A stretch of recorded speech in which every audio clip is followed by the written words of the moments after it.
এই সুব্রত, তোর কি ব্যাপার রে? হ্যাঁ, তুই বাসন মাজছিস কেন? হ্যাঁ, তোর ঘরে কেউ নাই? আমি তো বাক হয়ে যাচ্ছি। হরে কৃষ্ণ প্রভু, কি বলছেন? বাসন করা মাঝছি মানে?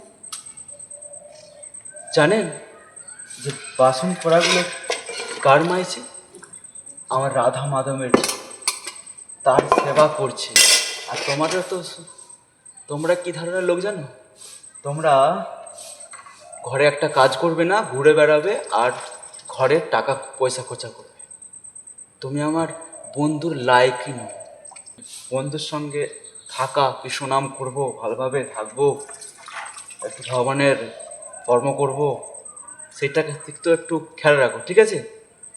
এগুলো মাঝামাঝি করতে হবে, ঝাঁট দিতে হবে, সব কিছু আমার দিকে শেয়ার করে নিতে হবে। ভগবানের সেবা করতে হবে, নিজের জন্য করব না। যা কিছু করবো ভগবানের জন্য করব, ঠিক আছে? বুঝে গেল তো?